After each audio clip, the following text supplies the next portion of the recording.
जय हिंद दोस्तों, नमस्कार। स्वागत है आप सभी का हमारे प्यारे से चैनल लाइव लर्निंग पर। दोस्तों, आज हम आप सभी के बीच हाजिर हैं जीएस का प्रैक्टिस सेट 1 लेकर। एसएससी जीडी एग्जाम 2022 आप सभी के बहुत नज़दीक आ चुका है, तो उसी को ध्यान में रखते बहुत जीएस की इंपॉर्टेंट क्लासेस आपकी चलाई जा रही हैं, जिसमें हम 5 प्रैक्टिस सेट आपको करा चुके हैं। सभी क्लासेस के लिंक डिस्क्रिप्शन बॉक्स में अवेलेबल है और प्लेलिस्ट पूरी बनी हुई है, अगर चैनल पर चेक कर सकते हो। अगर आप देखना चाहते हो उन क्लासों को जरूर देखिए, बहुत इंपॉर्टेंट क्वेश्चन हमने कराए हैं। तो आज प्रैक्टिस सेट 6 होना, जिसमें हम 20 most important question daily discuss करते हैं। तो इसलिए टाइम को वेस्ट नहीं करना है, आपको डेली क्लास देखना है। रोज़ सुबह 7 बजे आपको क्लास मिल जाती है इस चैनल पर। तो आपको चैनल को पहले सब्सक्राइब कर लेना है, बेल आइकन प्रेस कर लेना, ताकि कोई भी नोटिफिकेशन आप तक छूटे ना और क्लास भी कोई आपसे छूटे ना। और टेलीग्राम चैनल अगर आप ज्वाइन कर लेना, उसकी भी लिंक डिस्क्रिप्शन बॉक्स में अवेलेबल है। वहाँ पर पता होगा आपको फ्री में PDF क्लास की मिल जाती है।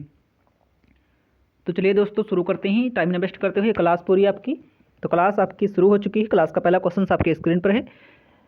किस घटना के कारण 1922 ईस्वी में असहयोग आंदोलन को स्थगित कर दिया गया था? तो सभी को पता होगा 1922 ईस्वी में गांधी जी ने अपना असहयोग आंदोलन यानी असहयोग आंदोलन शुरू किया था। फिर आपको पता होगा 1922 ईस्वी में ही उन्होंने अपना असहयोग आंदोलन वापस ले लिया था। 1920 ईस्वी में चला था, लेकिन 1922 ईस्वी में एक घटना हुई थी जिसके कारण अपना असहयोग आंदोलन वापस ले लिया था गांधी जी ने। तो कौन सी घटना बताना है आपको?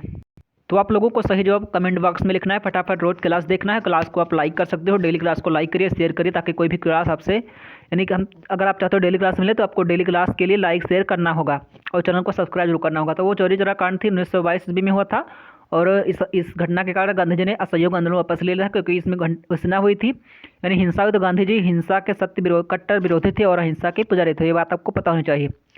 तो इसके कारण गांधी जी ने असहयोग आंदोलन वापस लिया था। इस चैनल पर आपको डिटेल्ड में पूरी हिस्ट्री बताई जाती है, यानी क्लास में मतलब कोई भी क्वेश्चंस आपके लिए छोड़ा नहीं जाता, आपके लिए डेली क्लास को डिटेल में मेंशन किया जाता है। तो आपको डेली क्लास देखना है। किस मुगल शासक के शासनकाल में चित्रकला का सर्वाधिक विकास हुआ था? तो आपके जीएस में 20 क्वेश्चन आएंगे, 20 क्वेश्चन आपको डेली हम कराएंगे। तो किस मुगल शासक के शासनकाल चित्रकला सबसे अधिक विकास हुआ? तो आपका राइट आंसर क्या बनेगा? जहांगीर, यानी ऑप्शन नंबर डी बिल्कुल सही हो जाएगा, जहांगीर। बढ़ते हैं क्वेश्चन नंबर 3 की तरफ। भारत में मुगल वंश का संस्थापक कौन था? हुमायूं, जहांगीर, अकबर या फिर बाबर? तो बताना है आपको भारत में मुगल वंश का संस्थापक कौन था। तो आई होप आप लोगों ने इसका राइट आंसर खोज लिया होगा। इसका राइट आंसर आप सभी को पता होगा। इसका जो मुगल वंश का संस्थापक था वो बाबर था। 1526 ईस्वी में इसने गद्दी पे बैठा। तो आपको ये बात आपको ध्यान रखना है, 1526 ईस्वी में मुगल वंश की स्थापना होती है, तो ये बात आपको पता होनी चाहिए।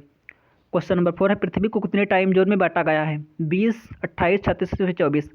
रिसेंटली की पूछे हुए क्वेश्चन से आपको डेली हम कराते हैं, आपको डेली प्रैक्टिस सेट कराते हैं, इसलिए चैनल को सब्सक्राइब जरूर कर लेना है। तो पृथ्वी को कितने टाइम जोन में बांटा गया है? तो आपके बांटा गया है 24 जोन में, यानी ऑप्शन नंबर डी बिल्कुल सही हो जाएगा आपका।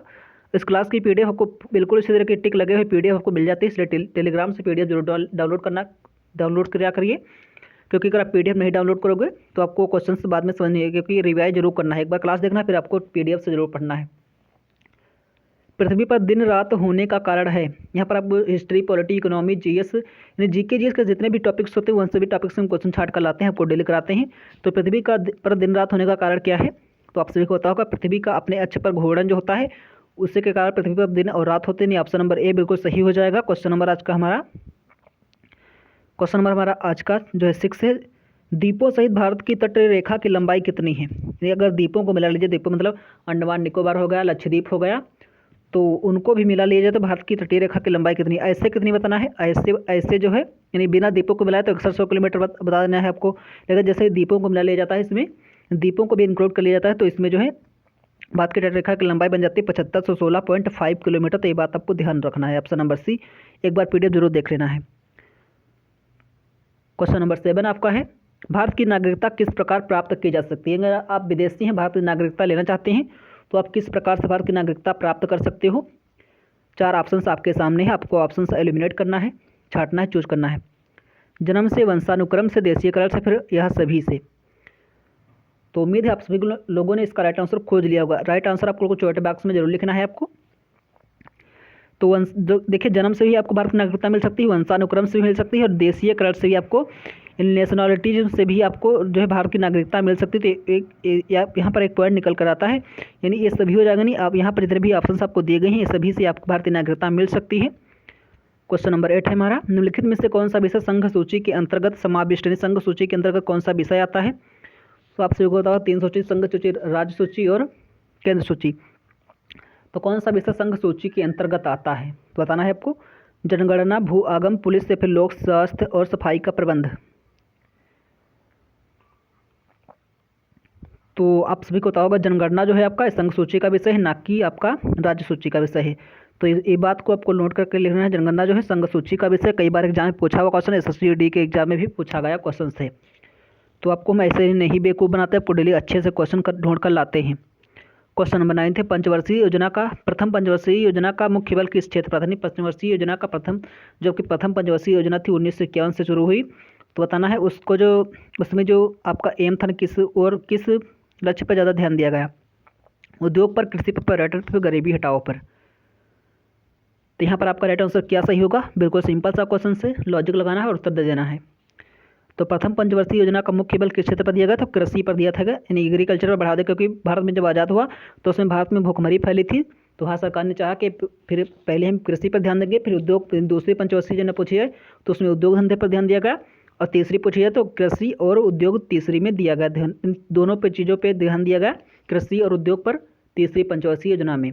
तो पहली पंचवर्षीय योजना में कृषि, दूसरी पंचवर्षीय योजना में उद्योग, और तीसरी पंचवर्षीय योजना में उद्योग और कृषि दोनों को ध्यान दिया गया। क्वेश्चन नंबर 10 है, आर्थिक विकास की दृष्टि से भारत, यहाँ पर थोड़ा क्वेश्चन में स्प्रिंट है, आपको करेक्ट कर लेना है, PDF में करेक्ट करके आपको डाल देंगे। तो आर्थिक विकास की दृष्टि से भारत एक ऐसा राष्ट्र है, विकासशील राष्ट्र है, विकसित राष्ट्र है, या फिर अविकसित राष्ट्र है, फिर अर्धविकसित राष्ट्र है। यानी आर्थिक विकास की दृष्टि से देखा जाए तो आपको इंडिया जो आपका भारत है वो कैसा राष्ट्र दिखता है, यानी आपका जो इंडिया है वो कैसा राष्ट्र है बताना है आपको आर्थिक विकास की दृष्टि से।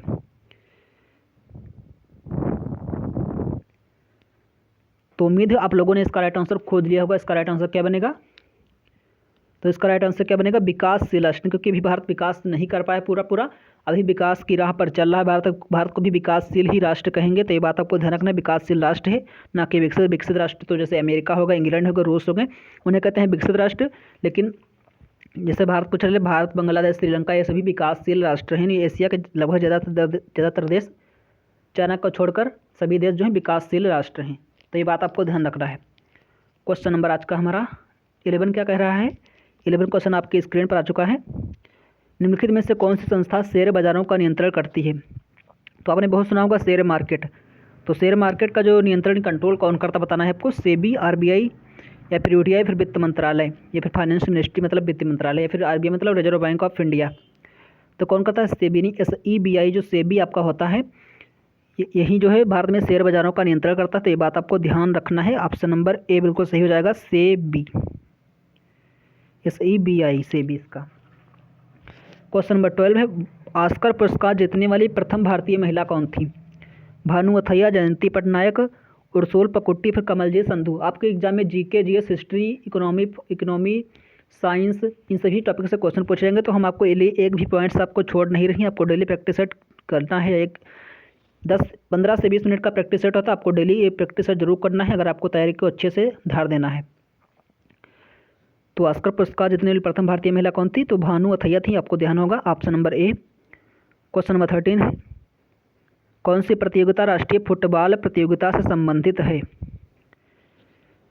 ये फुटबॉल है, थोड़ा मिसप्रिंट हो गया है, टाइपराइटर ने थोड़ा मिसप्रिंट कर दिया है, तो आपको करेक्ट करके हम डलवा देंगे इसको। तो कौन सी प्रतियोगिता राष्ट्रीय फुटबॉल प्रतियोगिता से संबंधित है? तो संतोष ट्रॉफी जो आपकी है राष्ट्रीय फुटबॉल प्रतियोगिता से संबंधित आपको ट्रॉफी आपको ध्यान रखना है। अगर आप कमेंट करोगे कि किसी टॉपिक पर वीडियो बना दो तो उस पर वीडियो बनाएंगे, लेकिन आपके कमेंट्स आने चाहिए तब हम बनाएंगे उस पर वीडियो। एलिफेंटा की गुफाएं कहाँ अवस्थित हैं? तेलंगाना, कर्नाटका, महाराष्ट्र या फिर आंध्र प्रदेश में? तो एलिफेंटा की गुफाएं अगर पूछी जाएँ आपसे तो सिंपल सा राइट आंसर देना है। अब महाराष्ट्र में जो है एलिफेंटा की गुफाएं स्थित हैं। क्वेश्चन नंबर आज का हमारा 15 है, दूध का अपेक्षिक घनत्व किसके द्वारा ज्ञात किया जा सकता है? Lactometer, hydrometer. यहाँ पर 2 ऑप्शन एक ही तरह के हुए, कोई बात नहीं, आपको 3 ऑप्शन से ये एलिमिनेट करना है थर्मामीटर से। तो दूध का अगर आपको अपेक्षिक घनत्व मापना है तो बताना है क्या होगा सही जवाब यहाँ पर। मान लीजिए आपको किसी टॉपिक पर वीडियो चाहिए, जैसे पुरस्कारों पर वीडियो चाहिए, नई नियुक्तियों पर वीडियो चाहिए, या फिर जैसे आपका पुरस्कारों पर, नई नियुक्तियों पर, या फिर कोई भी चीज़ हुआ है नहीं, कोई भी आपको टॉपिक लगता है कि आपको कोई डाउट है तो उसको अगर पढ़ना चाहते हो तो आपको कमेंट कर देना, हम जरूर उस पर वीडियो बनाएंगे। अगर आपके कमेंट्स आते हैं तो जरूर वीडियो बनाएंगे, उस पर स्पेशली वीडियो जरूर बनाएंगे। दूध पर अपेक्षित घनत्व किसके द्वारा माप किया जा सकता है? तो आपका इलेक्ट्रोमीटर, ऑप्शन नंबर ए बिल्कुल सही हो जाएगा। क्वेश्चन नंबर 16 है हमारा, न्यूटन की गति का प्रथम नियम संकल्पना देता है ऊर्जा का, कार्य का, जड़त्व का, फिर संवेग का। तो न्यूटन का जो गति का प्रथम नियम है वो संकल्पना देता है जड़त्व का, नहीं, ऑप्शन नंबर सी बिल्कुल सही हो जाएगा इसका। क्वेश्चन नंबर 17 है, निम्नलिखित में से कौन सा प्राकृतिक बहुलक है?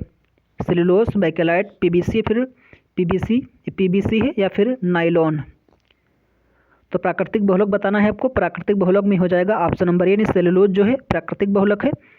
क्वेश्चन नंबर 18, हाल ही में किस राज्य में विधानसभा का चुनाव संपन्न हुए? किन किन राज्यों में? पंजाब, राजस्थान, गुजरात, एमपी, यूपी बिहार, फिर यूपी उत्तराखंड। करंट अफेयर के क्वेश्चन आपके एग्जाम पूछे जा सकते हैं। 4 से 5 क्वेश्चन आपको करंट अफेयर से क्वेश्चन मिल सकते हैं, तो उस पर ज़्यादा फोकस करना है आपको।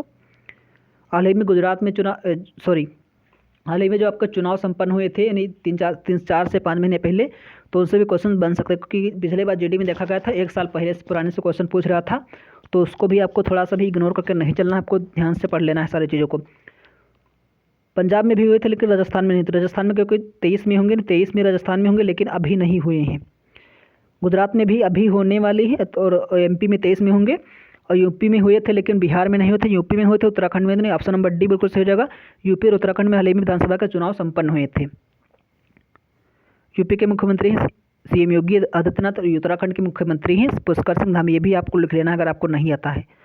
क्वेश्चन नंबर 19, स्विट्जरलैंड का फ्रेंडशिप एम्बेसडर किसे बनाया गया है? एम्बेसडर यानी वहाँ का टूरिज्म को अगर बढ़ावा देना है तो किसी को एम्बेसडर बनाते हैं, ताकि उस देश के लोग वहाँ पर पर्यटन को बढ़ावा दे सकें और उस देश के लोग उस व्यक्ति पर भरोसा कर सकते हैं। तो स्विट्जरलैंड का जो फ्रेंडशिप एम्बेसडर है किसे बनाया गया है? तो वो नीरज चोपड़ा है, ऑप्शन नंबर बी, यानी गोल्डन बॉय जो आपके नीरज चोपड़ा, उनको बनाया गया स्विट्जरलैंड का फ्रेंडशिप एम्बेसडर। तो ये आज के इंपॉर्टेंट क्वेश्चन। अगर आपको क्लास पसंद आए तो लाइक कर सकते हो, शेयर भी कर सकते हो। ऐसे ही मज़ेदार क्वेश्चन को डेली करने के लिए आप मेरे साथ जुड़े रहिए। चैनल को सब्सक्राइब कर लेना है, क्लास को ज़्यादा से ज़्यादा लोगों के पास शेयर करना है, डेली क्लास देखना है। Okay, bye bye, take care.